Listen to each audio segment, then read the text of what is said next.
que me comprende, nos ponemos en pie y abrimos nuestra Biblia en capítulo 2 de primera carta a los Corintios, versículo 21. Capítulo 2 de la primera carta a los Corintios, versículo 21. Estamos siempre con la serie ¿Qué quieres escuchar? Así que usted ya sabe a qué venimos a escuchar a la iglesia, o qué queremos escuchar de parte de los hermanos, o qué queremos escuchar de la gente que se nombra cristiana. Es decir, ¿qué quiero yo recibir o qué quiero yo saber de verdad en lo que es la Escritura? Capítulo 2, versículo 21 de primera carta a los Corintios. ¿Lo tiene? Dice la Biblia. ¿Lo tenemos? Lo leemos en el nombre del Padre, del Hijo y del Espíritu Santo. Pues ya que en la sabiduría de Dios, el mundo no conoció a Dios mediante la sabiduría, agradó a Dios salvar a los creyentes por la locura. ¿Lo tenemos? No, 1 Corintios 2:21. Perdón, 1:21. 1:21. Perdón, 1:21. Mire, es que fíjese que no sé cómo en el papel tengo 2:21 y en la Biblia tengo 1:21. No puede ser, ¿verdad? Entonces me equivoqué aquí con la cita, aquí lo arreglo, gracias. Hermano, uno se equivoca escribiendo porque no sé. Lo bueno que había abierto bien la Biblia. Si no también, permítame hermano, hubiera andado buscando el 21 y no lo tiene, hay que escribirlo, ¿no? Esa sería otra Biblia. Muy bien, ahora sí, 1:21 lo tenemos. Pues ya que en la sabiduría de Dios, el mundo no conoció a Dios mediante la sabiduría. Agradó a Dios salvar a los creyentes por, repítelo otra vez, oramos. Señor Jesús, gracias porque hemos sido hallados justos por el Padre, pues nos ha permitido venir a ti, Jesús, y de esta manera, Señor, encontrar la salvación. Gracias porque la predicación, el evangelio ha sido sencillo y ha sido para gente sencilla, para gente humilde, gente que no tiene capacidad, gente que no es sabia como somos nosotros. Gracias porque en tu poderoso amor y en tu poderoso poder nos has permitido estar dentro. Te bendecimos, Espíritu Santo, haz la obra en nosotros. Toca las mentes y los corazones de los hermanos y hermanas que han venido aquí, que hoy están aquí, todavía, Señor, dudando que tú eres Dios, dudando que tú puedes transformar, dudando que realmente existes quizás. Toca esos corazones, Señor, y que sean transformados por medio, como dice tu palabra, de la locura de la predicación. En el nombre de Jesús, amén y amén. Pueden tomar sus asientos. Bien, seguimos con la serie. La semana pasada hablamos de Juan 8:43, leímos Hechos 5:42 y por supuesto estamos siempre con aquello de Primero de Reyes, capítulo 22, versículos 7 y 8. Si usted lo recuerda, cuando le está preguntando a Josafat al rey, Acán, y le dice, si no hay un profeta, y el rey le dice, hay un profeta, pero no me gusta porque este profeta siempre me dice que me van a pasar cosas malas. Y yo quiero oír cosas buenas. Entonces, regularmente a las iglesias vamos esperando escuchar cosas buenas, cosas maravillosas, cosas excelentes que van a pasar, porque nosotros seguimos manejando que Dios es amor. Y como Dios es amor, hermano, como Dios siendo amor va a hacer cosas malas para mí. Es insólito, yo no lo puedo entender. Sí, entonces, no es solamente conocer que Dios es amor, Dios tiene más atributos aparte del amor. Y el amor se ha manifestado en el mundo y lo podemos ver todos los días. El sol sale para buenos y malos, la lluvia viene para buenos y malos, la vida completa es para buenos y malos, no hay ningún problema. Ya se mostró el amor de Dios, ya no esperemos más. Nosotros queremos un amor como el del padre que mima a su hijo, ¿no? Y queremos que Dios nos mime con todo lo malo que hacemos. No, Él no está mimando a nadie. Su amor se ha manifestado con el mundo completo y el amor se manifiesta, según Juan 3:16, que Dios amó al mundo, que envió a su Hijo. Entonces, ¿qué más amor quiere el mundo? Ya envió a su Hijo aquí, ya estuvo el Hijo aquí, ya predicó el Hijo, ya enseñó todo lo que tenía que enseñar. Entonces, ¿qué más amor quiere el mundo? Lo que pasa es que nosotros siempre queremos más. El presidente Obama hizo lo que hizo, dio lo que tenía que dar. Y lastimosamente unos entramos, unos no, uno lo beneficia, a otros no nos beneficia, a otros les molesta porque beneficia a alguno. Entonces, es injusto el hombre, poniéndolo en la perspectiva humana, cristiana. ¿Es injusto? No. ¿Está obligado a recibir y darle a la gente? ¿Está obligado? No. Según la ley, ¿cuál es la obligación del gobierno?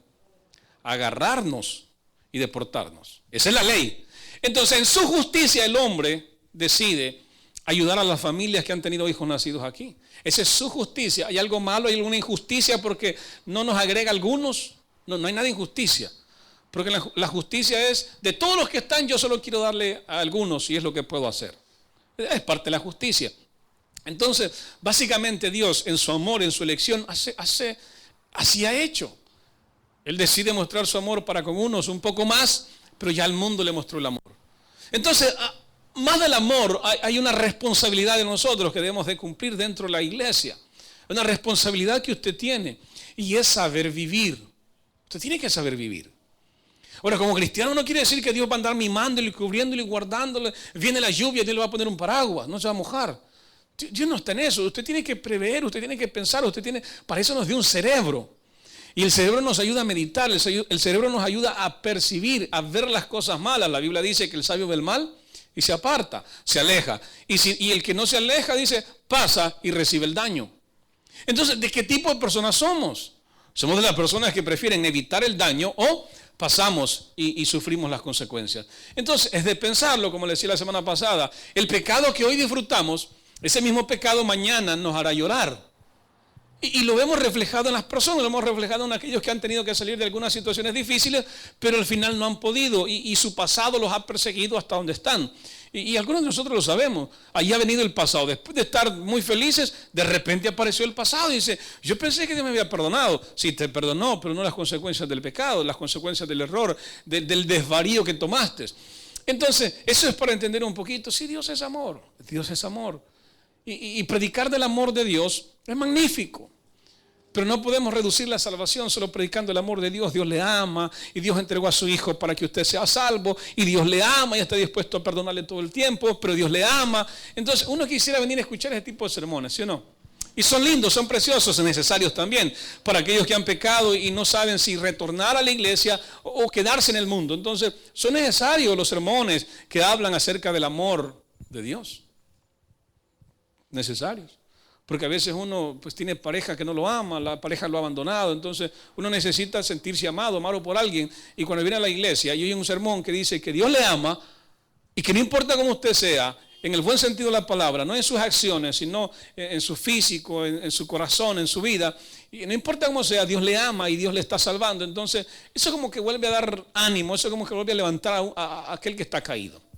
Necesarios los sermones, pero también es necesario entender que hay un evangelio que tenemos que predicar. Jesús no se mostró tanto en el amor que él demostraba. Jesús habló más de su predicación y él dijo, yo no he venido a condenar, yo he venido a salvar. Entonces el propósito de Dios es salvar, pero ¿cómo salvamos a la gente? La gente se salva conociendo el evangelio, conociendo la palabra, pero ¿cómo? ¿Cómo van a conocer el evangelio? Bueno, en griego la palabra que utiliza es kerigma. ¿Qué es kerigma? La kerigma es la predicación. La manera para poder nosotros llegar o alcanzar a las personas es a través de la predicación. Y aquí lo dice el apóstol Pablo, dice, pues ya que en la sabiduría de Dios el mundo no conoció a Dios, mediante la sabiduría agradó a Dios salvar a los creyentes por la locura de la predicación, por la locura del kerigma. Entonces, solo la predicación puede alcanzar a las personas. Dice la Biblia que Jesús vino y él lo que hacía era enseñar y predicar. Entonces, solamente a través de una predicación, pero ¿predicación de qué? O sea, ¿qué van a predicar? Podemos subirnos y predicar porque kerigma lo que significa en español es proclamación, o sea, proclamar, hablar, decir, exponer. Entonces, hermano, cualquiera se sube y puede predicar. Fíjese que escuchaba a unos predicadores hoy por la mañana y decían de que algunos de ellos tienen que pasar una selectiva, pasan a una reunión y es selectivo en el hecho de que para que sean pastores. Y están contando sus historias, dicen, no, yo tuve que ir a vivir con el pastor, tenía de vacaciones, tenía que ir a vivir con él para que vieran cómo yo vivía, cómo yo era con mi familia, cómo yo actuaba, qué tanta teología sabía, cómo lo hacía. Y después de que vieron que ya estaba bien, después de 2 años, dice, entonces me ordenaban como pastor. Y uno dice, híjole, nosotros no hacemos eso. Básicamente nosotros no hacemos eso. Otro hermano, ya tiene, predica así, venga así, hombre. ¿Y qué va a predicar? Usted predique cualquier cosa. Hable de Dios, hable del Espíritu Santo, como dice el hermano, de Dios y de Jesucristo. Usted predique. Entonces dice, no, tenemos que ver, dicen los predicadores, qué es lo que conoce de Dios. Segundo, dice, tenemos que ver si a las personas, a la iglesia misma quiere escuchar a ese predicador cuando lo subes. Porque a veces la gente se te acerca y dice, oiga hermano, mire, está bien, pero no suban a ese predicador, hombre, mire, es que ese... Entonces dice que se acercó un joven y le decía, déjeme predicar. Y le dijo, mira, no te puedo dejar predicar. ¿Por qué? Porque la gente no te quiere oír. Ya me dijo que no te quiere volver a oír. ¿Cómo te subo? Entonces, ¿por qué? Porque dice que a veces la gente, uno solo quiere predicar. Y voy a predicar y voy a hablar de Dios y voy a hablar de Jesús y voy a exponer el tema. Pero no hay fundamento en el tema, decían ellos. No sabe qué está diciendo. Entonces, y tiene lógica en el sentido, porque uno piensa que la predicación es hablar de Jesús. Y no está mal, si es cierto. Es hablar de Jesús, es hablar de su evangelio, es hablar de las buenas nuevas, es hablar del evangelos. ¿Sí? La palabra griega. Entonces, ¿será que solo eso necesito? No, el problema es que dice la Biblia y Pablo le dice a Timoteo, el punto es que tiene que ser retenedor de la palabra fiel. ¿Sí? Y siempre predicar la verdad. Entonces, cuando alguien va a predicar, tiene que primero conocer la verdad y retener esa palabra fiel. O sea, no voy a predicar porque tengo que predicar, porque le tengo que decir algo a los hermanos, y los hermanos se contentan con que les hablen de Jesús. Y Jesús murió en la cruz. ¿Cuántos dicen amén? Amén, gloria a Dios, Jesús murió en la cruz. Eso ya lo sabemos todos, ¿sí o no? Y el que no lo sabe, ahorita hacemos una oración de fe para que se arrepienta. Jesús murió en la cruz. Ahora que después viene que si era cruz, que si era madero, pues vamos a hacer una predicación de eso, si era cruz o era madero. Porque la palabra que se traduce del griego al español es madero. Por eso en algunas Biblias aparece madero. Pero vamos a hablar también de eso, no hay ningún problema, no hay nada escondido, no hay algo que está allí oculto que uno no sabe. Sí, ahí está, sí lo sabemos, sí sabemos los pros y los contras, lo que dice la gente, lo que no dice la gente, pero el punto no es ese hoy. Sino, la cuestión es que vamos a predicar, que vamos a escuchar, porque igual la gente tiene que saber qué tiene que oír, pero el predicador también tiene que saber qué va a predicar. Vamos a hablar de Jesús, del amor de Jesús, que vamos a predicar, cuál es la doctrina, qué vamos a enseñar a la gente. Entonces es básico, ¿qué quiero oír? Pero también es básico qué voy a predicar. O sea, las dos cosas se complementan. Como este muchacho que decían ellos, ponen el ejemplo, la gente se ríe, ¿no? Porque dice, ¿cómo te dejo predicar si la gente no te quiere oír? El problema es, no tiene conocimiento de la verdad. Entonces, si no conoce un poco la verdad, no puede predicar algo que él todavía desconoce. O sea, tiene lógica. Como voy a predicarle a usted viene a escuchar la verdad y yo le voy a predicar algo que no es verdad, o algo que no se parece a la verdad, que es inverosímil, entonces no va a funcionar, ¿sí o no? Necesitamos predicar la verdad, conocer la verdad de las Escrituras. Y para eso necesita un estudio la persona, y por eso ellos lo someten. Esto estoy hablando yo de los reformados. Si usted ha escuchado de ellos, se llaman reformados, o calvinistas, o luteranos. Porque Calvino y Lutero lo mismo, ellos hablaban de lo mismo. Entonces, a esta gente pasan por un escrutinio, hermano. No es tan sencillo para llegar a alcanzar el ser pastores. Y ahí los llevan, hermano, en estudios, institutos teológicos. Ellos no salen de la nada predicadores, sino los pasan por un colador. Y de ese colador pues salen los que son predicadores para que prediquen en cierta manera la doctrina que la palabra de Dios dice. ¿Por qué? Porque hay muchos que predican y predican, pero al final no hay fundamento, no hay nada, no hay un porqué, no existe el evangelio, no está allí. Y narraban ellos, y es algo interesante. Yo me puse a pensar, y fíjese, tiene razón. Le preguntaron, oiga, pastor, las preguntas que hace en la iglesia, ¿puede un predicador hacer sermones temáticos? Eso para los que estudian saben que es un sermón temático. Y dice, pues dijo un pastor una vez que un pastor debería predicar sermones temáticos una vez cada 5 años y después de predicarlo pedirle perdón a Dios por lo que había hecho. Entonces, y yo me puse a pensar, bueno, ¿por qué? ¿Por qué? Y después ellos van hablando y dice, el punto es que a veces para hacer un sermón temático, el problema es que tenemos que sacar unos textos de contexto. Por ejemplo, ¿qué es un sermón temático? Hermano, vamos a hablar de la envidia. Entonces empezamos a buscar sermones que hablan de la envidia, textos bíblicos que hablan de la envidia, pero algunos textos están fuera de contexto cuando uno los trae acá. Pero el punto es enseñar ese tema utilizando textos bíblicos, pero si usted va profundamente al texto bíblico, está fuera de contexto. Por eso decía, después hay que arrepentirse por haber utilizado esos textos. Y algunos argumentan, por ejemplo, todo lo puedo en Cristo y me fortalece.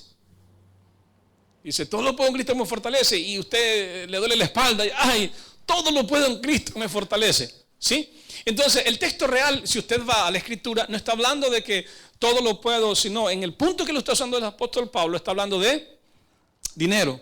Tengo dinero, no tengo dinero, dice, todo lo puedo en Cristo me fortalece. O sea, el dinero no me detiene, yo sigo adelante. Como ponerlo en perspectiva hoy. Decimos, hermano, no se preocupe si nos sacan de este local, todo lo puedo en Cristo me fortalece. Sin dinero, con dinero, nos movemos. Así como, entonces, esa es la perspectiva de ese texto. Sin embargo, nosotros lo usamos para todo, ¿no? Me llamaron a corte, todo lo puedo en Cristo me fortalece. Y no está mal, no está mal.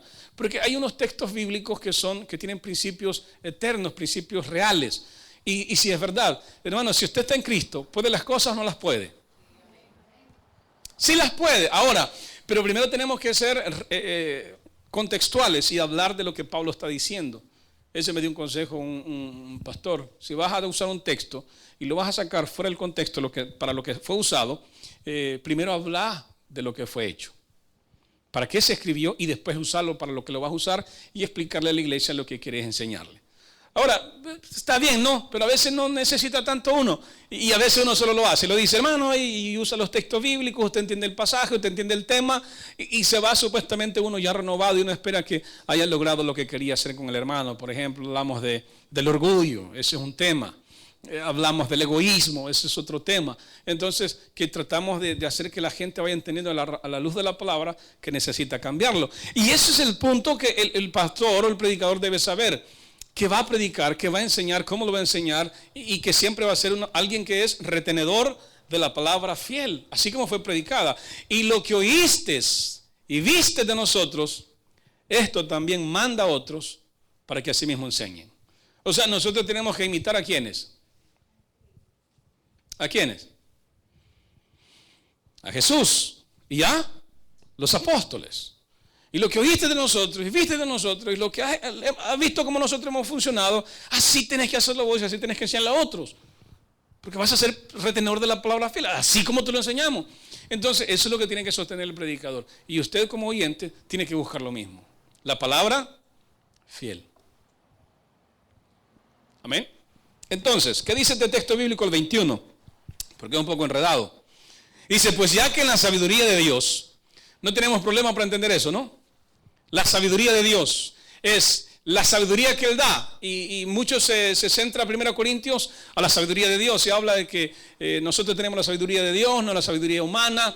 Y que por eso nosotros entendemos el Evangelio. Dice que para entender el Evangelio no se puede hacer con la sabiduría humana, sino solamente con la sabiduría que Dios le da al ser humano. Porque las cosas espirituales se han de discernir espiritualmente. Y las cosas carnales se han de discernir carnalmente. Entonces, él hace la diferencia hablando de la sabiduría. Y aquí no tenemos ningún problema. Dice que ya que en la sabiduría de Dios, el mundo no conoció a Dios mediante la sabiduría. Como que es un juego de palabras, no, pero sencillo. Lo que está diciendo es, en su sabiduría Dios no se la dio al mundo. Y el mundo con su sabiduría no pudo conocer a Dios. Un ejemplo sencillo son los científicos. Los científicos tienen tanta inteligencia, pero ni aún así han podido llegar a conocer a Dios.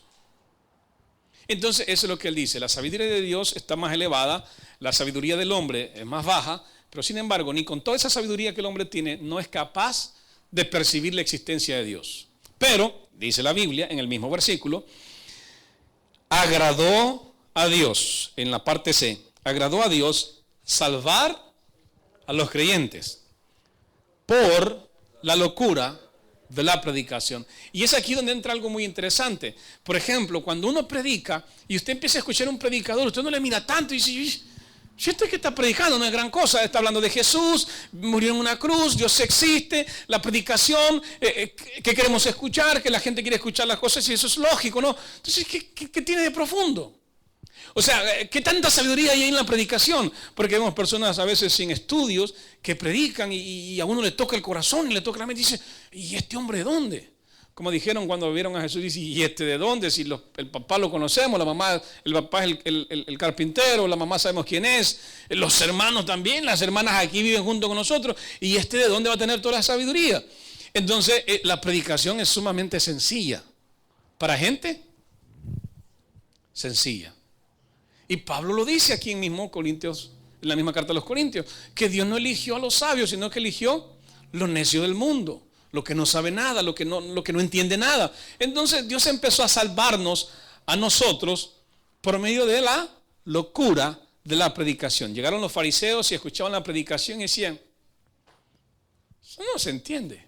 Entonces Nicodemo una vez se acercan, van a hablar en contra de Jesús y dice Nicodemo, oigan, no podemos castigarlo, no podemos hacer nada con él, porque la ley nuestra dice que tenemos que escucharlo primero.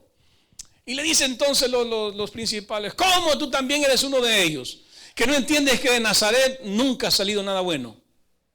De Galilea nunca ha salido nada bueno. Que no has leído la Escritura. Entonces ellos no entendían la predicación, que era tan sencilla. Por lo menos Nicodemo ya tenía un poquito. Ellos no entendían y no entendieron. ¿Por qué? Porque con la sabiduría que ellos tenían y la religiosidad que ellos practicaban, no pudieron percibir la sencillez de la predicación. Tan sencillo, hermano. Es sencilla la salvación, no es costosa. Y eso es lo que le cuesta a uno, ¿no? Hermano, cuando usted llega y le dice que la salvación es gratis, un regalo divino, uno se queda pensando, ¿cómo? Hace una oración, Señor, yo te recibo. A algunos les salen lágrimas, a otros no, porque tienen un corazón de piedra todavía.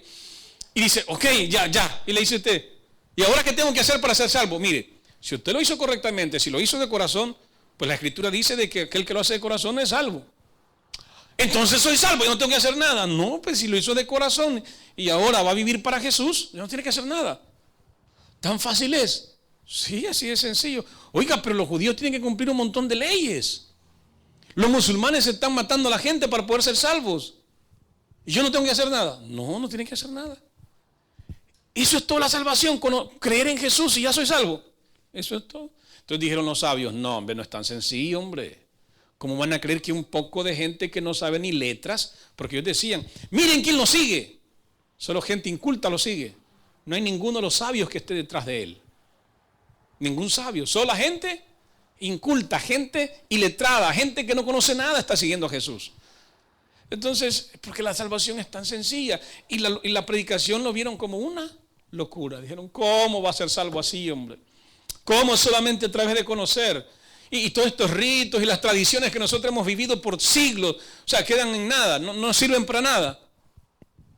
No, solo te ayudaron en un ayo, te trajeron hasta Jesús. Jesús ya vino y desligate de todo, porque ahora ya está Jesús aquí, ya está el inventor de la ley y pues ya te hizo justo. Entonces era difícil para un sabio entender la salvación, que es tan sencilla para gente sencilla. Dígale a su vecino, usted es sencillo. Somos sencillos. Hermano, no tenemos mucho intelecto bueno que digamos. Entonces, puede conocer algunas cosas, pero nunca piense que usted tiene un gran intelecto. Puede ser muy inteligente, pero no la sabiduría que necesitaba para ser salvo. O sea, no la tiene, esa se la dio Dios. Entonces, en los versículos anteriores, en el 17, vemos que para ser salvo se necesita la predicación, pero la predicación del Evangelio. No cualquier predicación, no cualquier cosa que se vaya a hablar, sino hablar de las buenas nuevas, evangelios que Dios predicó, que Jesús mismo predicó, y que usted tiene que dar a conocer también a otros. El versículo 17 dice, el apóstol Pablo hablando, pues no me envió Cristo a bautizar, sino a predicar ¿el qué? Entonces ya vemos que predicar es, en griego escribe kerigma, y el evangelio es evangelos. Aquí viene la palabra ángel mensajero. Entonces evangelos es un mensaje, un nuevo mensaje, y juntos lo encuentra, es exponer o proclamar las buenas nuevas. Y dice, no me mandó Dios sino a predicar el evangelio, no con sabiduría de palabras, para que no se haga vana la cruz de Cristo. ¿Qué hubiese pasado si solo los sabios hubieran sido? Entonces, mis amados hermanos, usted y yo estuviéramos condenados. Usted y yo estuviéramos en el infierno. Si Jesús hubiera decidido que hubiera sido a través de la sabiduría que la gente tenía. Pero como no es a través de la sabiduría del hombre, sino a través de la sabiduría de Él, entonces entramos nosotros los indoctos, pero también entra gente que es entendida. ¿Sí? Ahora, si hubiera sido solo para ellos, solo para gente inteligente, usted y yo nunca entramos. Estamos descartados. Vamos fuera. Porque usted y yo no somos sabios. Nada, hermano. Si nos cuesta hacer algunas sumas, nos cuesta entender a veces, llevar una administración. hacer presupuestos, ver cuánto hemos gastado, activos, ¿de dónde? Entonces nosotros vamos a como caiga, hermano, comprando y vendiendo, porque no sabemos hacer algunas cuentas. ¿Por qué? En eso es cosa sencillo. Ahora imagínense, todo lo que se hacen con computadoras, ¿de dónde? No podemos, no somos sabios. Y eso es lo que Dios ha hecho, y gracias a Él. Y Pablo dice, si fuera por eso, entonces la cruz sería vana. O sea, ¿cuál es el provecho de la cruz? Si para ser salvo se necesita ser sabio. Pero gracias a Dios que no es así. Gracias a Dios es que depende de Dios. Depende de Él para que cada uno de nosotros seamos salvos. Marcos 8:34. Con esto terminamos. Marcos capítulo 8:34. Hablando, ya vimos que Dios nos ha enseñado a través de Cristo, predicar el Evangelio es el método que la gente se salva. Por lo tanto, cuando venimos a escuchar a una iglesia, cuando venimos a una iglesia y queremos escuchar algo, tenemos que escuchar el Evangelio. Marcos capítulo 8, versículo 34. Lo tenemos. Déjeme lo encuentro también. 8:34. Y llamando a la gente y a sus discípulos, les dijo, si alguno viene a mí, si alguno quiere venir en pos de mí, niéguese a sí mismo y tome su cruz y sígame. Entonces vemos que, hermano, perfecto, Dios me enseña a través de Cristo, es a través de la predicación, y cuando yo he escuchado estas cosas, yo tengo que tener algo, y es estar dispuesto a seguir a Jesús. O sea, hermano, yo no me quedo con la predicación, qué bonito predicó, me gusta el mensaje, soy salvo, ya está bien. No. Ahora estás dispuesto a dar el siguiente paso, y es seguir a Jesús. Hermano, solo existen discípulos en el reino de los cielos. Solo hay discípulos, no hay creyentes. Le decía que el 80% en El Salvador son creyentes.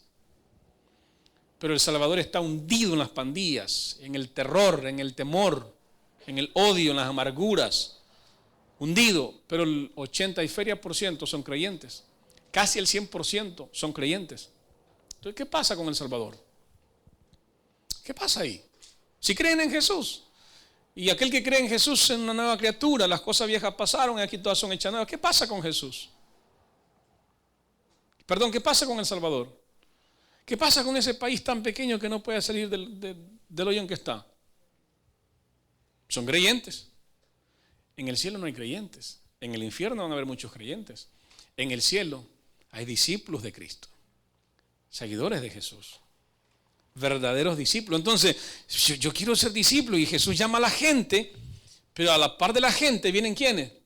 Sus discípulos. Y les pregunta, o les dice, si alguno quiere venir en pos de mí, niéguese. Si alguno quiere venir en pos de mí, niéguese a sí mismo y tome su cruz y sígame. Eso es todo lo que tiene que hacer. Hermano, la cruz significa estar dispuesto a hacer cualquier cosa por Jesús. Entonces, si yo me he hecho parte de Jesús, yo tengo que ser un discípulo. Mateo 28:18 dice de que id por el mundo y haced creyentes. No, dice y haced discípulos a las naciones. Porque un discípulo sirve todo el tiempo a su maestro y lo honra. Pero un creyente no tiene parte con nadie.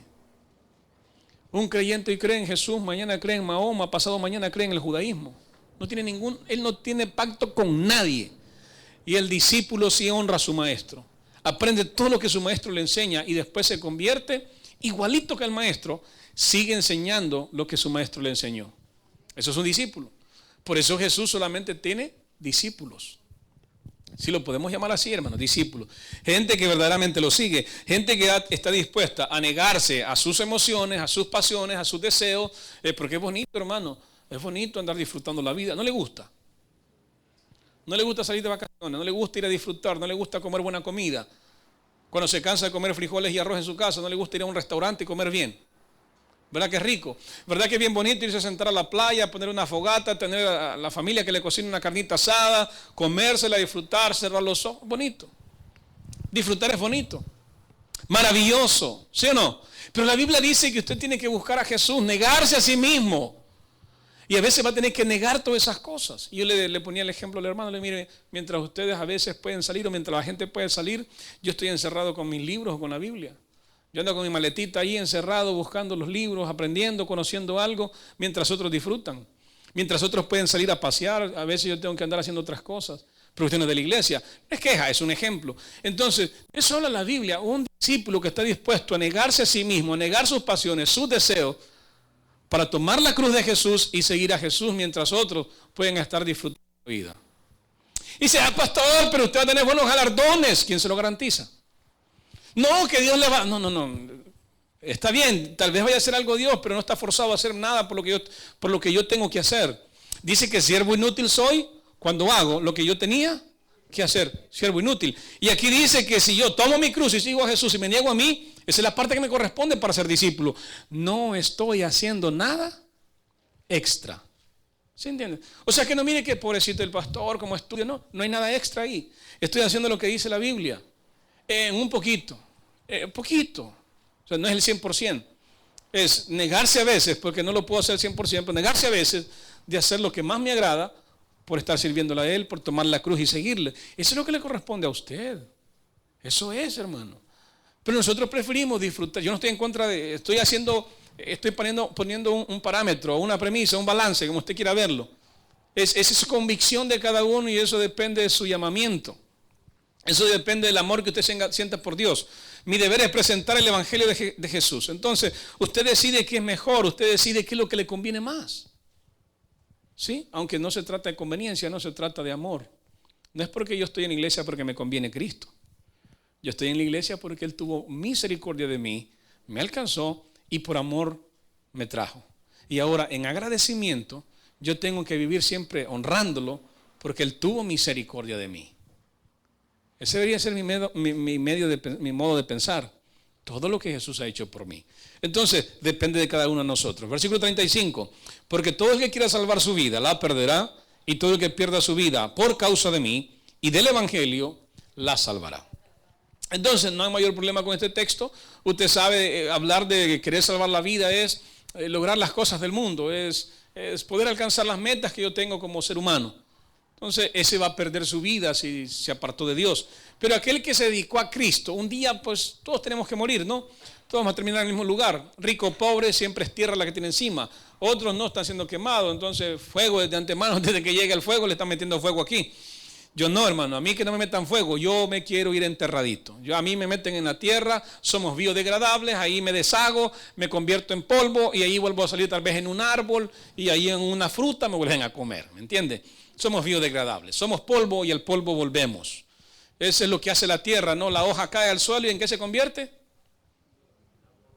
Exacto, es biodegradable, se vuelve a convertir en abono y vuelve ¿a qué? A pasarle todo lo que el árbol necesita, vitaminas, minerales, todo lo que necesita vuelve a pasar a través de las mismas hojas que tiró, esas mismas hojas vuelven a pasar al árbol. Así soy yo biodegradable, ¿para qué me van a quemar? No, hombre, yo no voy para el fuego, yo voy para el cielo. Así que si usted quiere que lo quemen, hermano, se lo deje un papel, nosotros lo quemamos y le ponemos el fuego más caliente que el infierno.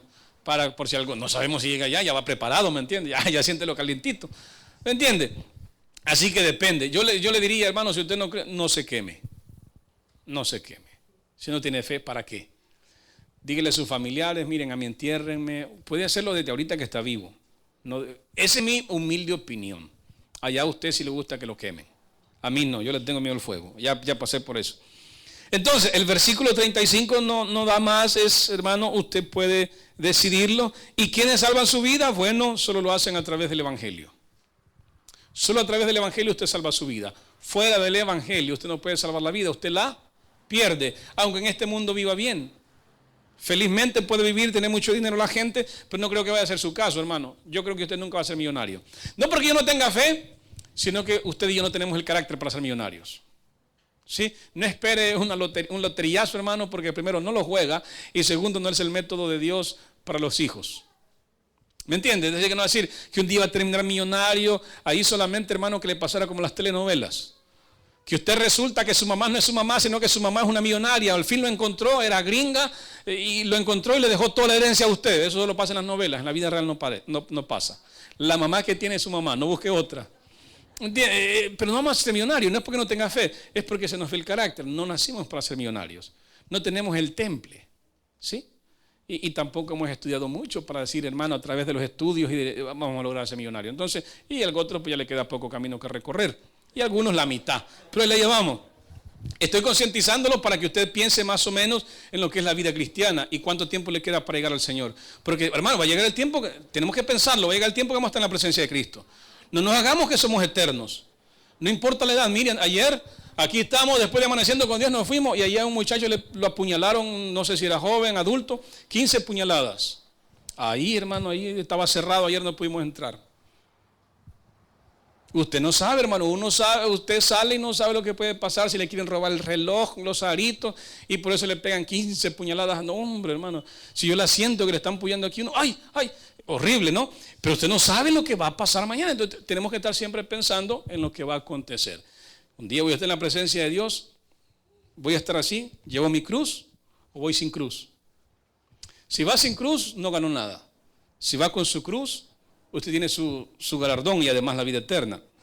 El 36, porque ¿qué aprovechará el hombre si pierde todo el mundo y perdiere su alma? ¿O qué recompensa dará el hombre por su alma?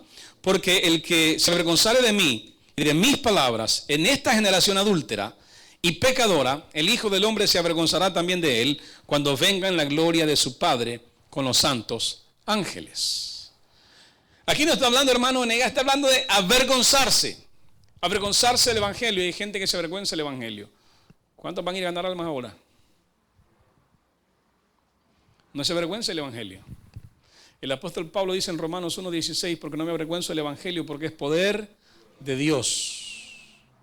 Para el judío primeramente y también el griego. Si a usted se avergüenza de ir a predicar el Evangelio, o lo hace por vergüenza, por aganería, hermano, no espere que Dios lo confiese a usted. No lo espere. No espere. La Biblia es clara. ¿Usted quiere ser discípulo de Jesús? Néguese a sí mismo, tome su cruz y sígalo. ¿Quiénes pueden ser salvos? Aquellos que lo logran a través de la locura de la predicación. Con sabiduría que usted tiene porque usted ha estudiado, porque ha ido a la universidad, porque estudió filosofía, porque estudió psicología, porque entiende algunos aspectos intelectuales del ser humano. No. La sabiduría viene de Dios. Ni por mucho que estudie, usted llegaría a conocer a Dios. Jamás. Necesita la sabiduría que solo Dios da.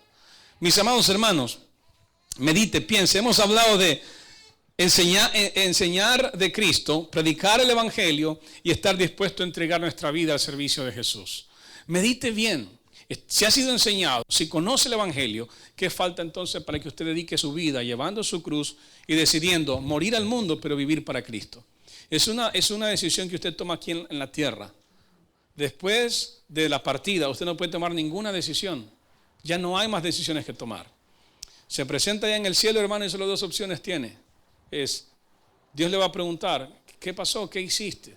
Entonces, cuando Dios lo vaya a juzgar, decíamos ayer en el culto, en Amaneciendo con Dios, cuando Dios lo vaya a juzgar, cuando Jesús lo va a juzgar, Él no le va a decir, ¿cuántas obras hiciste? ¿Qué fue lo bueno que hiciste en tu iglesia?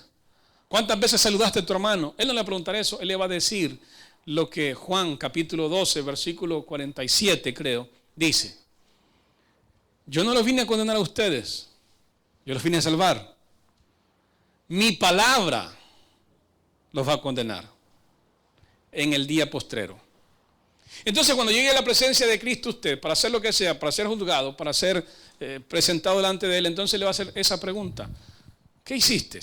Entonces de ahí Él va a sacar las palabras. ¿Cómo le falló? ¿De qué manera le falló? ¿Cuáles palabras que Él le dio usted no cumplió? Porque a nosotros nos condena las palabras que Cristo ha hablado. Yo no los vine a condenar, dijo, yo los vine a salvar. Ya tienen quien los condene y es las palabras que yo he hablado. Así que mis amados hermanos, allá la pregunta es, ¿cuánto cumplió las palabras de Jesús? ¿Cuánto? ¿Cuánto? ¿Hizo el mandamiento? Hay mandamientos. ¿Siguió los mandamientos? ¿Ha hecho los mandamientos de Jesús o no? Hermano, para todos los requisitos. Ahorita con lo que viene del DAPA, este se llama DAPA porque los niños se llamaba DACA. Tiene requisitos. No todos van a entrar. Hay requisitos. En el cielo hay mandamientos. Y hay que cumplir esos mandamientos. No para ser salvos, sino porque somos salvos. ¿Entiende la diferencia? Hay que cumplir los mandamientos, no para ser salvos, sino porque ya somos salvos y vamos a cumplir esos mandamientos. Es como que usted le quiera poner las leyes de Estados Unidos a México. ¿Y yo para qué? ¿Para qué? Para ver si un día cuando te pasás para el otro lado y así te dan residencia. Yo estoy bien en mi México, ¿yo qué voy a hacer ahí? ¿Y yo cómo le voy a cumplir las leyes de ellos? ¿Quiénes las cumplen? Los residentes de este lugar. Entonces, cuando nosotros somos parte del reino, ¿qué tenemos que hacer? Como ahora somos de ese reino, tenemos que cumplir los mandamientos que están dentro de ese reino, porque ya somos o pertenecemos a ese reino. No los cumplimos antes de entrar al reino. Esos mandamientos los cumplimos cuando estamos dentro del reino. Entonces los mandamientos no es para ser salvo, los mandamientos los cumplo porque ya soy salvo. ¿Entiende? Ya es parte de mi vida, entonces tengo que cumplir esos mandamientos. Así que mis amados hermanos, ¿qué venimos a escuchar? ¿Qué queremos escuchar? Recuerde, todas las personas son salvas solamente a través de la locura de la predicación. El que tenga oídos para oír, que oiga. Vamos a orar. Padre nuestro,